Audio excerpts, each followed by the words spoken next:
हाय दोस्तों, मैं हूँ अमृता। ये कहानी है कैप्टन आयनार निकल्सन की, जो अपने देश को बचाने के लिए नॉर्थ पोल का सफर शुरू करते हैं। अपने देश को बचाने के लिए वो किसी भी संकट से गुजरने के लिए तैयार थे, लेकिन ऐसे हालात उनके सामने आ जाते हैं कि अब ना तो उनके पास खाना है और ना ही पानी। और इसी तरह कैप्टन निकल्सन और उनका साथी 2 साल तक नॉर्थ पोल में ही फंस जाते हैं। उन्हीं की सर्वाइवल की ये कहानी है और ये एक रियल घटना है जो 1910 में घटी है। कहानी की शुरुआत एक बर्फीले पहाड़ी से होती है, जहाँ पे हम कैप्टन आयनार निकल्सन को देखते हैं, जो अपने जख्मी लेफ्टिनेंट एडगर्ड को स्लेट से लेके आ रहे हैं। यहीं से थोड़ी दूरी पर इनका एक बहुत ही बड़ा जहाज है जो बर्फ के समुद्र में फंसा हुआ है। वहाँ से कुछ लोग आकर अपने साथी को अंदर लेकर जाते हैं और बोट के अंदर आने पर उसके पैर का इलाज करते हैं। कुछ दिन बीत जाते हैं और क्रिसमस का दिन आता है और ये सभी लोग रेडी होके काफी अच्छा डिनर करते हैं। कैप्टन निकल्सन एक डैनिश एक्सप्लोरर है जो अपने साथियों के साथ यहाँ पे आए हुए थे किसी चीज की खोज करने के लिए। दरअसल ग्रीनलैंड ये एक बहुत ही बड़ी जगह है आर्टिक सर्कल में, जो बर्फ से पूरी तरीके से ढकी हुई है। लेकिन अमेरिका का मानना है ग्रीनलैंड से थोड़ी दूर के जगह पर पॉल चैनल नाम का एक आइलैंड है और अमेरिका का मानना था कि ये आइलैंड उनका है। लेकिन डैनिश लोग इसे मानने से मना करते हैं और 1907 में इन्हीं की एक टीम उस आइलैंड की खोज करने में निकल जाती है, लेकिन जो बर्फीले तूफान में ही गायब हो जाते हैं। अब अगर वो जगह इन्हें बचानी है तो गवर्नमेंट को ये प्रूव करना है कि वहाँ पे कोई भी आइलैंड नहीं है, और इसी के चलते कैप्टन निकल्सन उसी की खोज में अपने टीम के साथ निकल पड़ते हैं।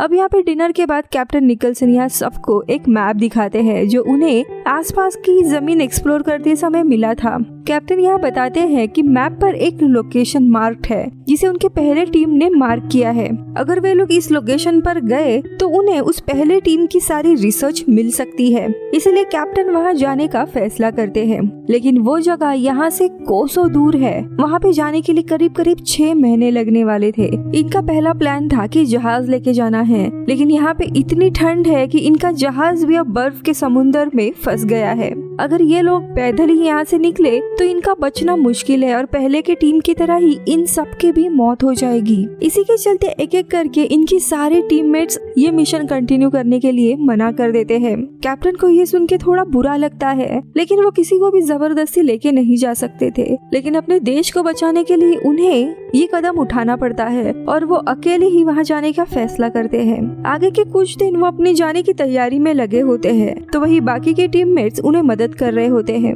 तभी एक दिन वहाँ पे आइविस नाम का एक लड़का आता है जो शिप का एक मैकेनिक है। वो कैप्टन के पास आकर कहता है कि मैंने आपका नाम काफी सुना है, आप हमारे देश के लिए जो कर रहे हो वो आसान नहीं है। मैं इस चीज से काफी इंस्पायर हुआ हूँ और मैं आपके साथ इस सफर पे आना चाहता हूँ। आगे वो कहता है कि मुझे ज्यादा काम तो नहीं आता, लेकिन मैं डॉग को संभालना जानता हूँ और गन भी चला सकता हूँ। कैप्टन कहता है मैं सोच के बताऊंगा, और आने वाले कुछ दिन उसे मॉनिटर करते हैं। आइविस सही से डॉग्स को भी संभाल नहीं पा रहा था।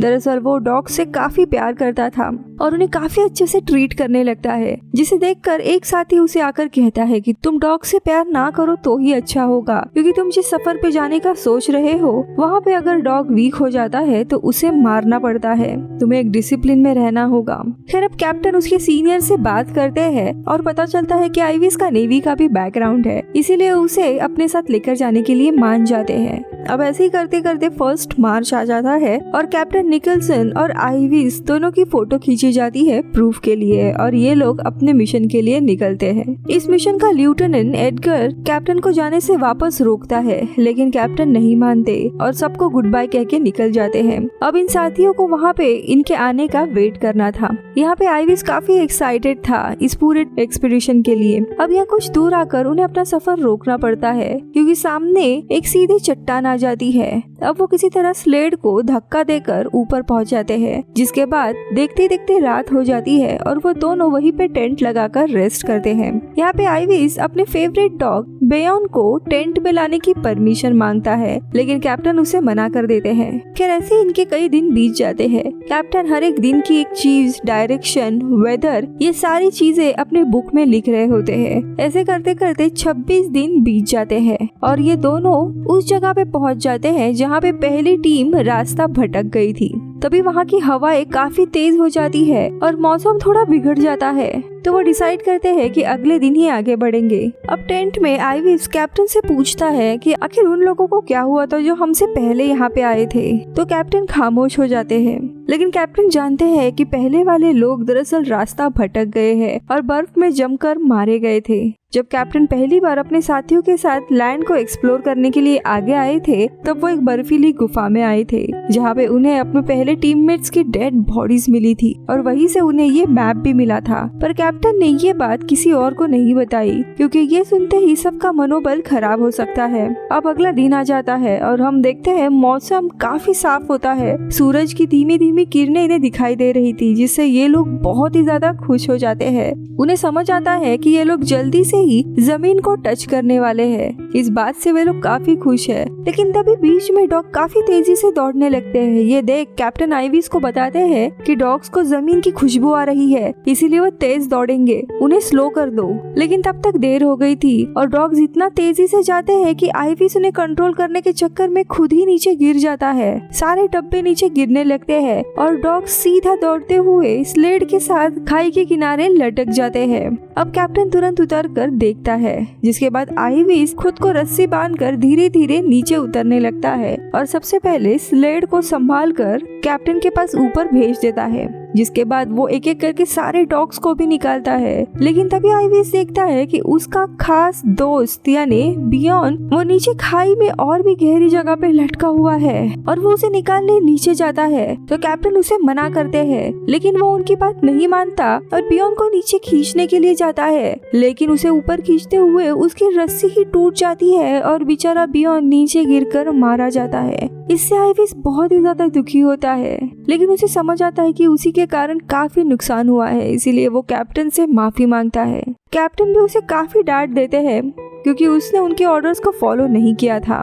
अब वो दोनों स्लेड को फिक्स करते हैं और वहाँ से तुरंत निकल जाते हैं। कुछ देर के बाद बर्फ की जगह खत्म हो जाती है और ये लोग जमीन पर आते हैं। वहाँ पे एक नदी है, उसी के पास में ये लोग टेंट लगाते हैं। इन लोगों को इस मिशन पे आए करीब 50 दिन हो गए हैं। यहाँ पे आइविस धीरे धीरे अपसेट होने लगा था। उसने अपने दोस्त को तो खो ही दिया था, लेकिन इतने दिनों के बावजूद भी वो लोकेशन मिलने का कोई भी नामो निशान नहीं था। आइविस कैप्टन से पूछता है कि वो इतने डेंजरस मिशन पे आखिरकार क्यों आए हैं। इस पर कैप्टन उसे बताते हैं कि वो ये सब कुछ अपने देश के लिए कर रहे हैं। वो नहीं चाहते कि अमेरिका उनके देश पर कोई भी क्लेम करे। अब रात के समय में ये दोनों भी टेंट में आराम कर रहे होते हैं। तभी आइविस कैप्टन को उनके ही शिप में मिली एक ग्रुप फोटो दिखाकर उनसे एक लड़की को चूज करने के लिए कहता है। वो ऐसा बस टाइम पास करने के लिए कर रहा होता है और कैप्टन एक लड़की को चूज करते हैं और उसका नाम नाया बताते हैं। दरअसल ये बस इनका एक टाइम पास होता है। फिर अब जैसे जैसे समय बीतता है उनकी परेशानी और भी बढ़ने लगती है। जैसे इनका डॉग का फूड खत्म हो जाता है, जिस वजह से आइविस को एक वीक डॉग को ना चाहते हुए भी मारना पड़ता है ताकि वो बाकी के डॉग को जिंदा रख सके। ऐसे ही कुछ दिन बीत जाते हैं और अब 3 महीने हो गए थे। दोनों को लग रहा था कि वो लोग भी खो गए हैं और शायद वापस नहीं जा सकते। लेकिन एक पहाड़ी पर चढ़ने के बाद फाइनली वो उस लोकेशन पे पहुंच जाते हैं जहाँ पे पहले की टीम का 2 साल पहले कैंप था, जहाँ पे अभी भी चीजें बिखरी पड़ी हुई थी और एक जगह पे बड़े बड़े स्टोन का एक स्ट्रक्चर बनाया गया था, जो कि एक साइन है कि यहाँ पे कोई इम्पोर्टेंट डॉक्यूमेंट छोड़ा गया है। अब कैप्टन तुरंत उन पत्थरों को निकालते हैं और उन्हें उनमें से एक रिपोर्ट मिलती है जो अगस्त 1907 को लिखी गई थी। उसमें कहा गया था कि ग्रीनलैंड एक पूरा आइलैंड है। वहाँ पे जो आइलैंड अमेरिका क्लेम कर रही है वो दरअसल जमीन का एक टुकड़ा है जो ग्रीनलैंड और नॉर्थ पोल से जुड़ा हुआ है, कोई भी आइलैंड नहीं है। यानी कि अमेरिका का क्लेम गलत है और उनकी पहली टीम वहाँ तक जाके आई थी, यानी कि इनका काम यहाँ पर खत्म हुआ था। इसीलिए ये लोग काफी खुश हो जाते हैं। खैर अब उसी दिन वहाँ से वे लोग निकल जाते हैं। अब यहाँ से 500 मील उन्हें दूर जाना है, लेकिन बीच रास्ते में ही उनका एक और डॉग एग्जॉस्ट होकर मारा जाता है। अब इनका खाना भी लगभग खत्म हो चुका है, इसीलिए ये लोग उसी का मीट बनाकर खाते हैं, लेकिन इनकी हालत बहुत ही खराब हो जाती है। अब ऐसे ही ये लोग आगे बढ़ते हैं। अब बस इनके पास 3 ही डॉग बचे हैं। इसके बाद वो एक जगह पे रुक कर रेस्ट कर रहे थे, लेकिन तभी आइविस को सामने एक सील दिखाई देती है जिसे वो मारने के लिए जाता है ताकि खाने का कुछ इंतजाम हो सके। लेकिन तभी उसे टेंट के यहाँ से गन शॉट सुनाई देता है वो भागते हुए वापस आ जाता है, जहाँ पे वो देखता है कि एक पोलर बेयर ने कैप्टन पर हमला कर दिया है। अब आइविस दूर से ही उस पोलर बेयर के ऊपर गन फायर करने लगता है, जिससे वो मारा तो जाता है, लेकिन वो कैप्टन के साथ नीचे पानी में गिर जाता है। अब आइविस दौड़ कर आता है और रस्सी से कैप्टन को बाहर निकालता है। वो ठंड के कारण पूरे अधमरे हो गए थे। आइविस कैप्टन को टेंट में लेकर आता है और उन्हें सूखे कपड़े देता है। अब उसी दिन शाम को कैप्टन को होश आ जाता है।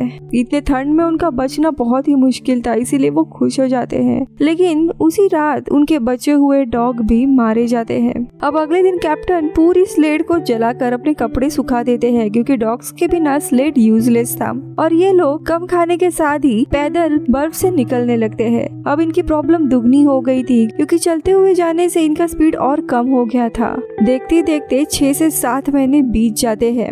एक दोपहर को रेस्ट करते वक्त कैप्टन को रियलाइज होता है कि ये लोग शायद इस बर्फ में बच नहीं पाएंगे, क्योंकि काफी लंबा सफर अभी भी तय करना बाकी है। इसीलिए कैप्टन पहले की टीम की तरह ही एक स्टोन को इकट्ठा करके एक स्ट्रक्चर बनाते हैं और उसी में उन्होंने जमा की हुई रिपोर्ट रख देते हैं कि इनकेस अगर वो मारे गए तो रेस्क्यू टीम को वहाँ पे रिपोर्ट मिल सकती है, जिसके बाद वे आगे निकलते हैं। और ऐसे ही चलते हुए कई और महीने बीत जाते हैं और फाइनली वो दिन आता है जब इन्हें पहाड़ी से अपना शिप दिखाई देता है, जिसे देखकर वो काफी खुश होता है और पास के ही कैबिन में दौड़ लगाते हैं, अपने साथियों को बुलाने लगते हैं। लेकिन वहाँ आने पर वो काफी शॉक हो जाते हैं, क्योंकि शिप और कैबिन बर्फ से पूरा घिरा हुआ है और यहाँ उनका कोई भी साथी नहीं है। यानी कि यहाँ पे तूफान आया था और इसीलिए उनके सारे साथी इन्हें छोड़कर चले गए हैं। इन्हें मिशन पे जाकर पूरे 8 महीने हुए थे। वही इनके बाकी के लोगों को हम वापस लंदन में देखते हैं, जो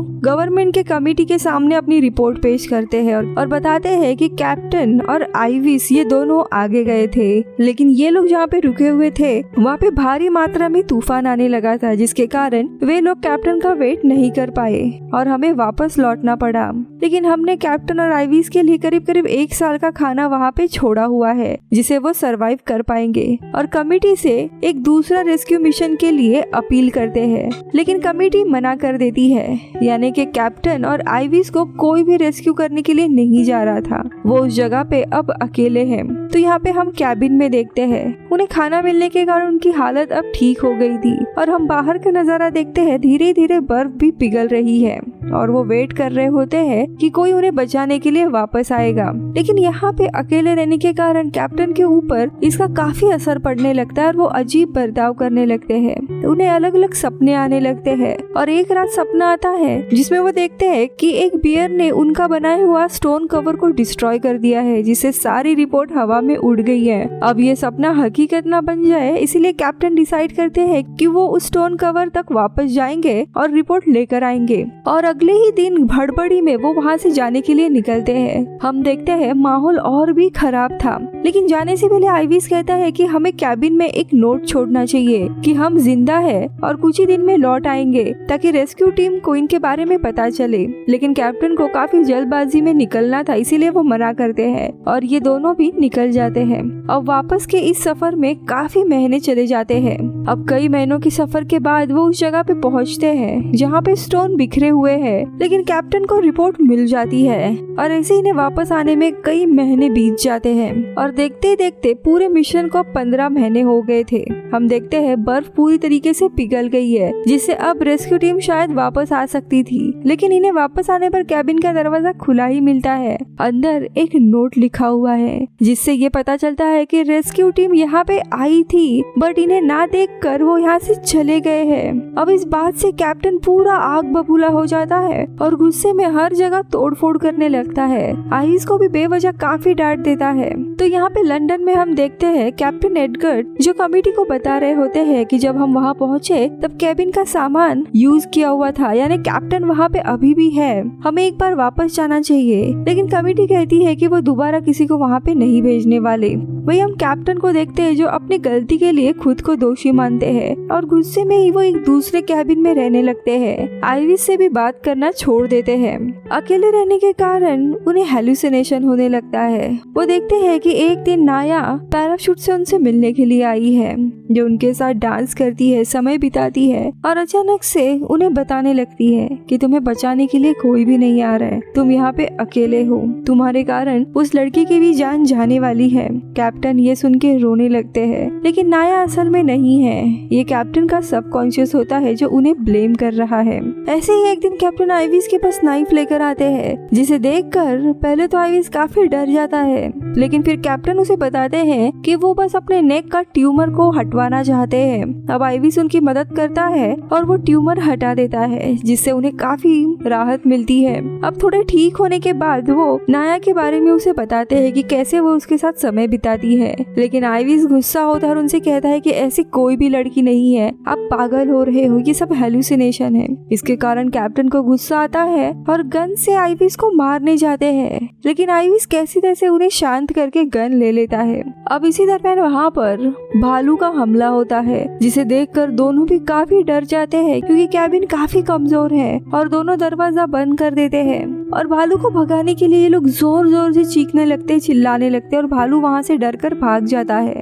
लेकिन कुछ ही देर के बाद दरवाजे पे एक दस्तक होती है। इन्हें लगता है वापस ये सपना देख रहे हैं, इसलिए ये लोग गन लेकर बाहर हमला करने के लिए आते हैं। लेकिन बाहर हम देखते हैं इन्हीं की एक टीम इनका वेट कर रही होती है, जो उन्हें शांत करती है और कहती है कि हम तुम्हें घर लेकर जाने के लिए आए हैं। लेकिन इन दोनों को भी ये सपना लग रहा होता है, लेकिन ये सपना नहीं था, सच था। इन्हें रेस्क्यू कर लिया जाता है और सही सुरक्षित ये लोग घर पहुंच जाते हैं। अब कुछ समय के बाद इन दोनों का भी सम्मान किया जाता है, क्योंकि उन्हीं के कारण इनका देश आज बच गया था और उसी मैप के कारण अमेरिका का क्लेम गलत साबित हो जाता है। अब उसी फंक्शन के बाद कैप्टन नाया से मिलते हैं और हमें पता चलता है कि नाया असल में उनकी मंगेतर है और उसी का वो फोटो था, जिसे देखकर खुद आइविस भी हैरान हो जाता है। कहानी के अंत में बताया जाता है कि इस मिशन के बाद कैप्टन एडगर ऐसे ही काफी सारे मिशन पे गए थे और सुरक्षित लौट भी आए, तो वही आइविस ने कभी भी बर्फीली जगह पे पैर नहीं रखा था। लेकिन दोनों भी असल जिंदगी में काफी अच्छे दोस्त होते हैं। वही कैप्टन एडगर की नाया के साथ शादी भी होती है और ये कहानी इधर ही खत्म होती है। मैं मिलती हूँ अगले वीडियो में, तब तक के लिए बाय बाय।